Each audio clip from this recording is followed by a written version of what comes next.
Thanks for downloading the McKay interview. My guest today is speaking on condition of anonymity. I'll call him John. He speaks to me from Tajikistan, having just recently been evacuated from Kabul, the capital of Afghanistan. John, a long-time and trusted Swiss friend, is an experienced international humanitarian organization staff member. We talk, among other things, about recent and dramatic events in Afghanistan, his impressions and personal opinions about how ordinary Afghans are managing, about Western armies recently departed, about the Taliban, and about what the future could bring.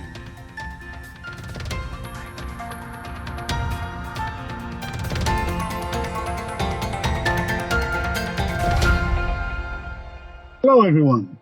When it comes to current affairs and big topical news stories, since I first started this program almost 10 years ago, I have largely left that area to the international broadcasters and news agencies. They're far better equipped and funded with top journalists and researchers to provide informed comment than I am. The K interview seeks to find interesting people who have compelling personal stories that illuminate complex issues and raise my listeners' level of knowledge, and to do this in only 20 or 30 minutes. Now, Afghanistan has been the top story for the past few weeks and months, and I would not consider putting my nose into what's going on there were it not for the fact that a very good friend of mine and my family is in Kabul. Both my wife and I have worried for his safety, especially recently. For reasons which will very soon become apparent, I'll leave it to him to explain his situation and the degree to which he's obliged to maintain an important level of secrecy about his own identity. All I'll say at this point is that he is Swiss, a man of extensive experience in international transport, search and rescue, and humanitarian aid and helping others. He has lived and worked away from Switzerland for many years. In fact, I've forgotten how many years he's been away, but we were neighbors in our Vaudois village for many years, and I'm very pleased he's agreed to speak to me and all of you listening directly via Skype today. Now, by the way, this interview is being recorded on Thursday, the 9th of September, and I say that because events change quite rapidly. I'll call you John. Hello, John. Good to see you again. Where are you?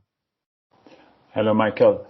I'm currently in Tajikistan, in Dushanbe. We have been evacuated from Kabul on the 15th of August, which was an epic day.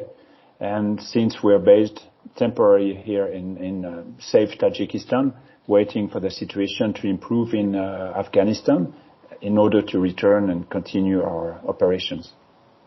And for those people who are not so good in geography like me, is that the capital of Tajikistan? Yes, indeed. Yeah. Dushanbe, yes, is the capital. Okay. So I have to ask you some fairly obvious questions, so forgive me, please, John, if they sound a bit simplistic. But how are people managing? I mean, how are ordinary people managing? For example, I heard on the radio recently, more than once, that for the past few weeks in Afghanistan, there's been no cash in the economy, that the banks and the ATMs are all closed. Is this still the case? And how do people get by? How are day-to-day and vital commercial transactions carried out? So you're right. It's still the case. The country is short of cash. Recently, in a very few places, people were able to withdraw cash, but up to $200 or the equivalent of $200 per person, and endless queues in front of empty banks. It's very difficult for the people. Most of the people, at least my colleagues or people we work with, they could see the thing coming. And weeks, if not the very, very last days before the 15th of August, everybody rushed to the cash machine banks. Even I remember the very morning of 15th, people left early the office and they were rushing to the bank and trying to get as much cash as possible. So people, they knew what was coming and they knew how to get ready for it. Of course, it's very difficult at the moment.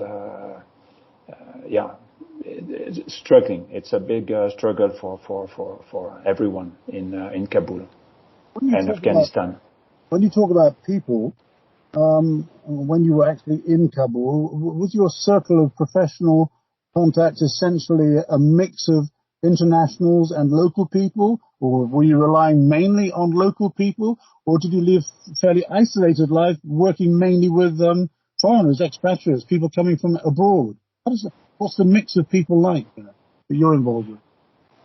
Yeah, it's a mix of expats from all over the world and our national colleagues on which we rely, and they speak the local language, and they are, thanks to them, we're updated about security, and we know what's happening, what's going on. And this time, because the security was not too good, we were not even allowed to leave the compound, or in my case, just to go to the airport. But that's about it. So unlike my previous missions in Afghanistan, where we could, at least go out on weekend and explore and see the city, this time you work, you live, you sleep at the same place. You don't leave the compound.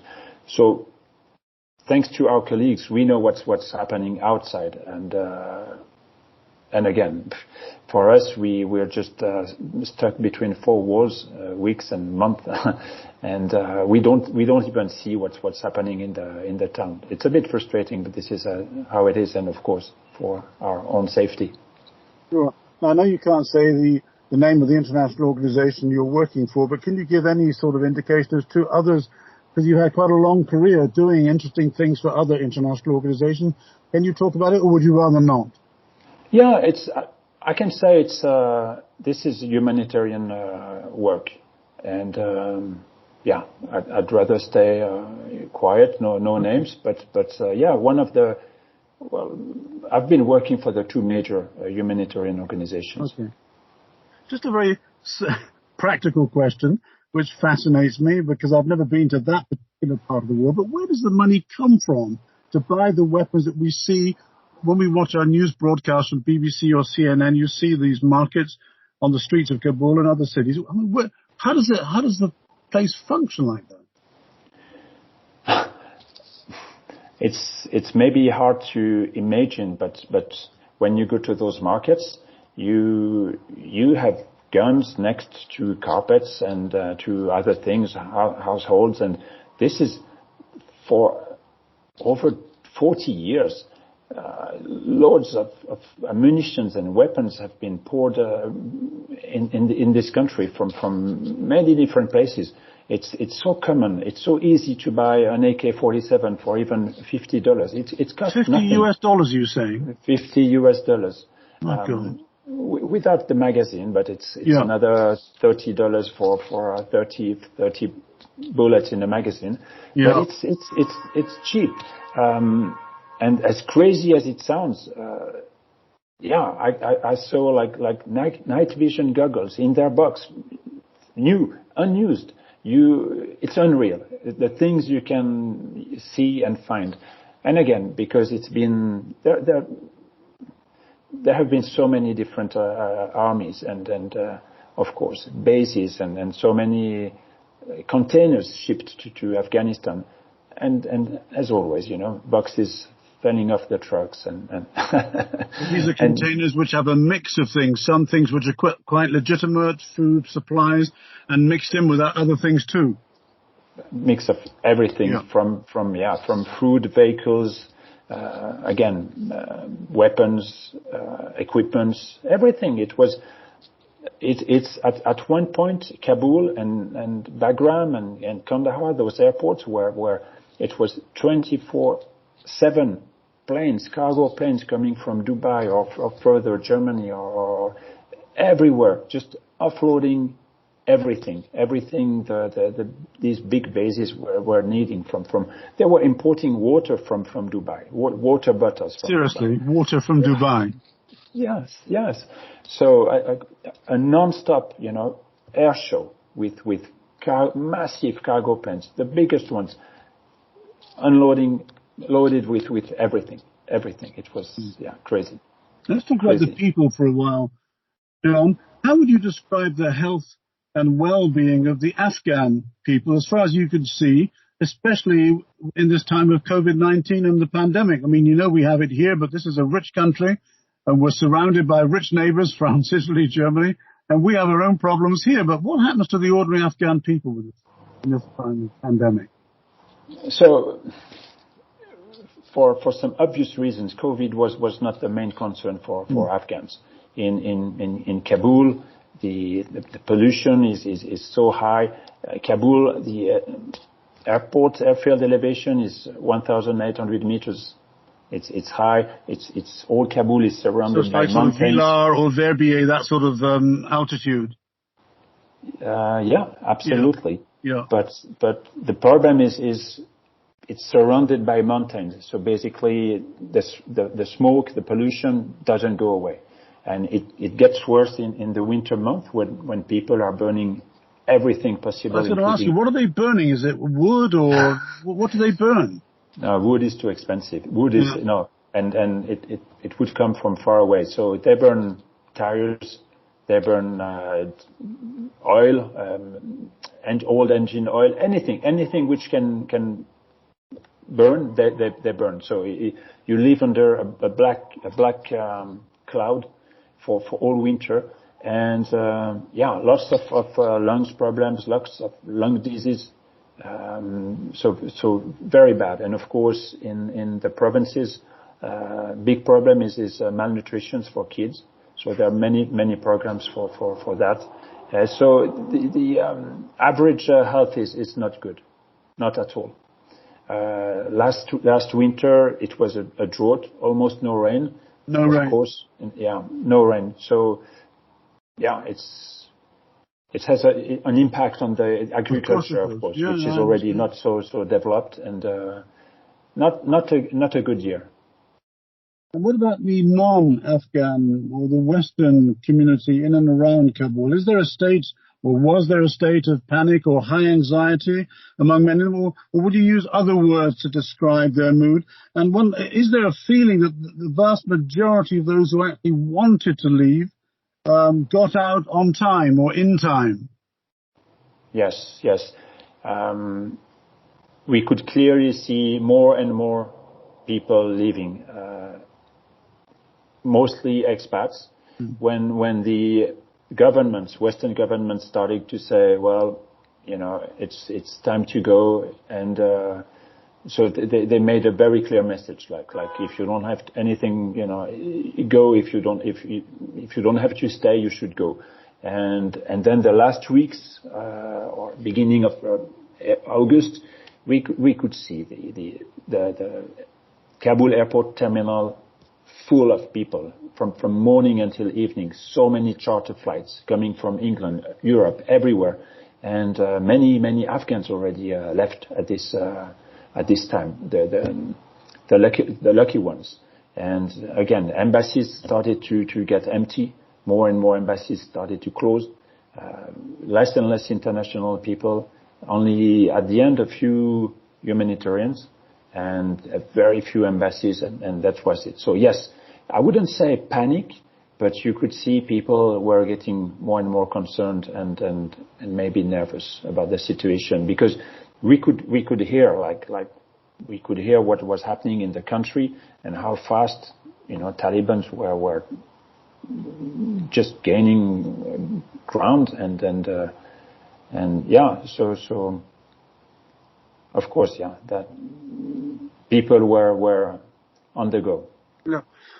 John, let me tell our listeners that today I have a very special guest.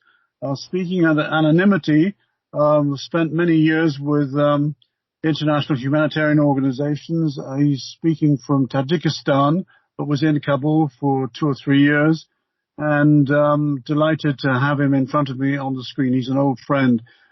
John, the Western media has been full of stories about the surprise at the speed of the collapse of the Afghan government and the rapid victory, and I've written that word in my notes in inverted commas. Is that the right word, victory? And the takeover of Kabul and the main cities by the Taliban. You've been there, as I said, for the past 2 or 3 years. Were you surprised by the speed of the collapse, or did you have a sense that the situation would change rapidly once the Americans and their allies announced their withdrawal? For most people, Afghans, expats, the writing was on the wall. We knew it was coming. No surprise, except that it went so quickly, and even Taliban were surprised, because once in Kabul, they were completely disorganized. It took them almost 2-3 weeks to start to form a government. So yeah, it went very quick. Not too surprised because of how quickly they won those battles or provinces, because we knew in some provinces the farther from Kabul, the less money was going to the troops, right? So soldiers at the end they were not paid for the last 3-4 months. They got no support from Kabul. They got very few ammunitions left. So they were not ready to give their life for a government which didn't pay them for the last 4-6 months. And in some places we heard even Talibs, they just handed over cash to those police or Afghan soldiers, and that was it. They negotiated a ceasefire, a peace agreement, and in some places there was no fight at all. When you say they handed over cash, who is they? Just to be clear. Oh, Taliban. Yeah, Taliban. Okay, yeah, just wanted to be clear. Yeah. So yeah, we heard like in a specific place on the south border with Pakistan.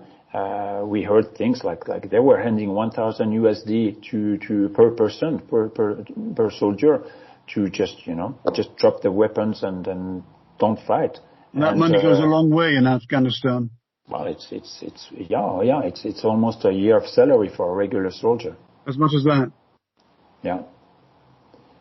I know you've had a long career in logistics because we've known each other a long time. Let's talk a little bit about the withdrawal. In your opinion, and I know you're not a military man, but you have a pretty good experience of these things, just having as a professional, could the withdrawal have been done any better or differently so as to avoid the mass crowds at the gates of Kabul airport? It's what we read, what we hear in the Western media, and you must be aware there's been a lot of criticism of the way that was handled. What's your opinion, as you're so close to it? So yes, it was messy. What nobody understands now is why in July the Americans decided to just leave Bagram airfield, which is a big, a huge base, 60 kilometers north of Kabul. So it's not far away from Kabul. No, just 60. Yeah. Again, we flew from Kabul to Bagram. It was not even it was an 8-minute flight. You don't even have time to climb, and you're already on descent for your approach. So maybe just leaving Bagram a month before this evacuation. But of course, nobody knew. Nobody could predict how quickly Kabul fell. And it took everyone by surprise, definitely. But Bagram, I think, would have been a much, much better place for an evacuation. It's out of Kabul.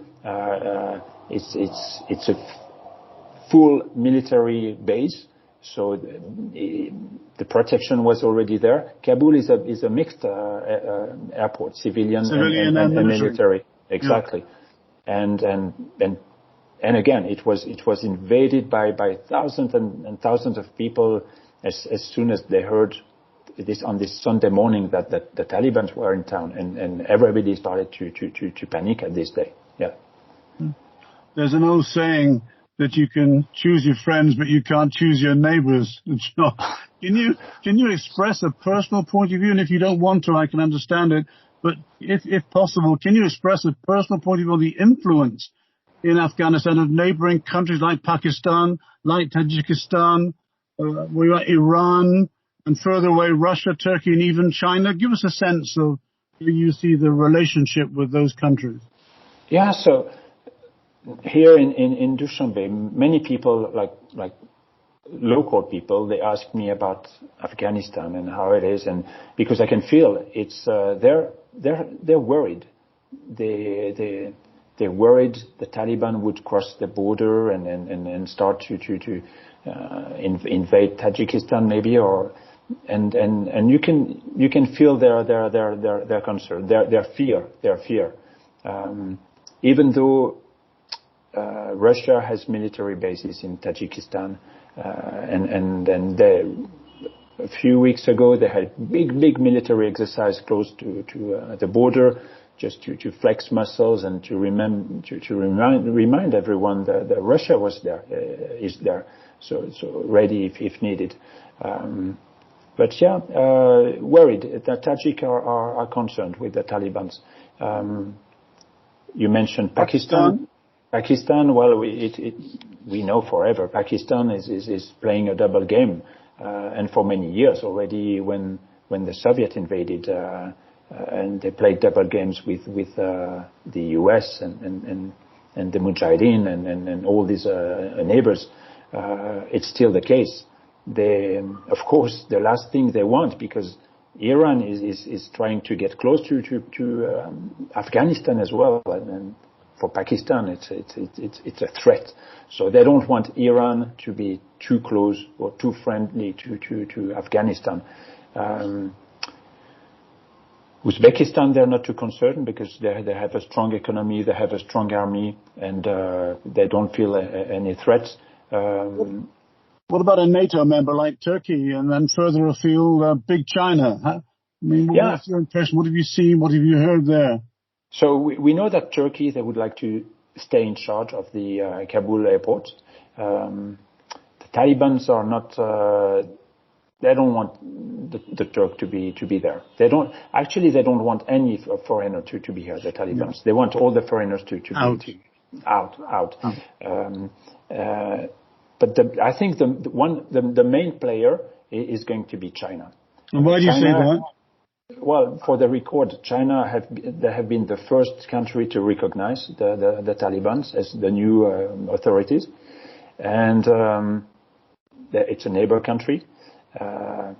They will just like in Central Asia, where I'm now, they will build anything Afghanistan is going, or the government is going to request.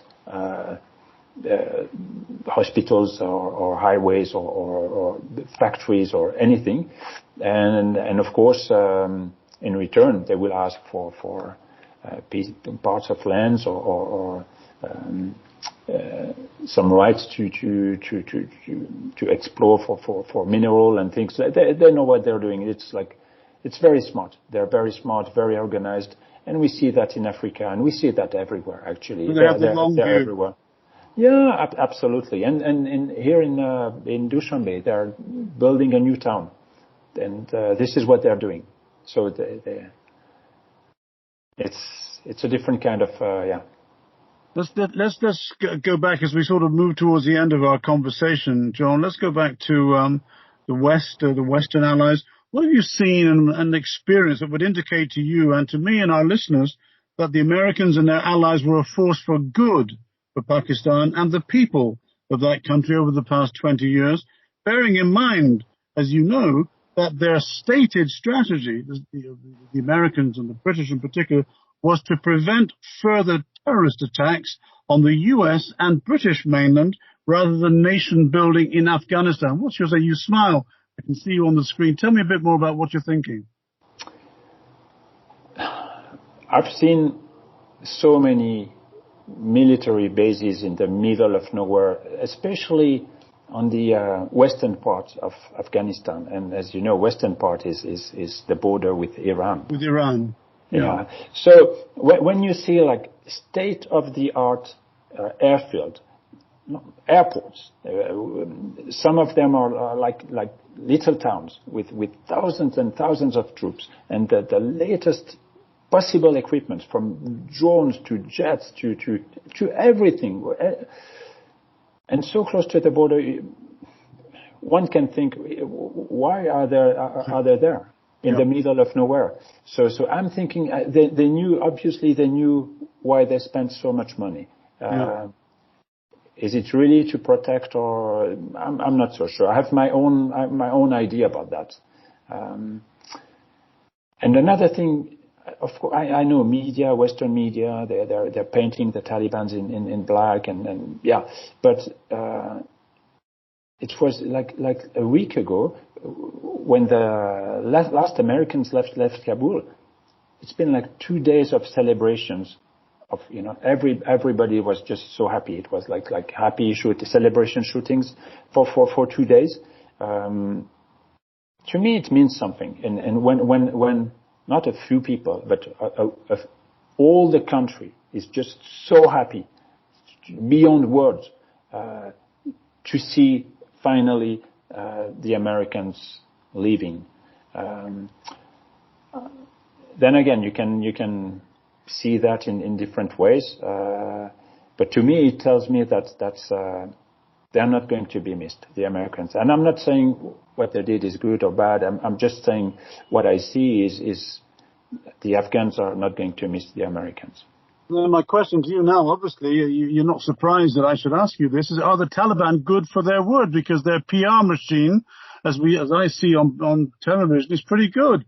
But now the Americans and their allies have departed, do you think that the Taliban will restrict, brutalize, or even kill those who don't comply with their rule, while also constraining the progress of girls and women in society? Well, how do you see that, Johnny? You've been there long time. Yeah, and that's right. They have a good PR machine. Good. They know what they're doing. They in 20 years they had time to evolve in this way of communication. They, of course, they still have the same principles. They want the Islamic Emirates and the Sharia, but at the same time they know they need international support. They know they need the approval from the international community as well, and they will be careful. They will be careful about what they will do and say. But I'm surprised how smart some of those people, the way they speak, the things they say, it makes you think, So no, they are not crazy people. They are not, they're smart. They're smart. So I think they're going to surprise many people. Of course. I don't want to put words in your mouth, but are you optimistic then for Afghanistan's immediate? I mean, I know you don't have a crystal ball on your desk, but looking at the next, let's say, 2-3 years, you feel some sense of optimism? I have so many Afghan friends. Which I know for years. My first mission was in 2011 in Kabul. So I want to be optimistic, because all I want is for all those people to live in peace, and this is what they want for themselves as well. They're just tired of so many wars and conflict and violence. So yes, I want to be optimistic. I think we should give the Taliban a chance to show everyone what they're going to do. Now they have this they're in charge, and obviously it's going to be a big challenge, because the international pressure is going to be huge, But let's see. The problem is because we know those Talibans, like if you work as a humanitarian organization or any organization in Afghanistan, you need to have really high level contact with the Taliban, and we know them for years, with many meetings in Doha and everywhere. So we know to whom we speak. We know what to expect. They're predictable. But the big unknown now is not the Taliban. The big unknown is Al-Qaeda, is ISIS. Those ones, nobody have any contact, any link. They're unpredictable, and they're out of control, and they're not even, they're ready to fight the Taliban. So it's very complex, and yes, it will always be a tough place to be for a woman, and yes, this is tough, but But I would like to see the big picture being like Afghanistan to live in peace. And again, I think we should just let the dust settle and give them a chance. Thank you, John. It's a good point, I think, at which to finish our conversation, because it is a fairly optimistic point. And clearly you have a lot of experience there. You've been very helpful and very illuminating in what you said. My guest today has been an old friend who's been in Kabul for 2 or 3 years and longer still, working for one of the well-known international humanitarian organizations, but under anonymity. And I'm very grateful for that conversation. I wish you keep safe. And I hope to see you at some point back in Switzerland. It'd be good to see you and have a beer together, or even 2 beers. Thank you, John, and we wish you well. Thank you, Michael. It was a pleasure. Thank you for listening. Please share the show with those around you, and if you have any questions or feedback, write to me at contact@mackays.ch. I promise that I will reply to you.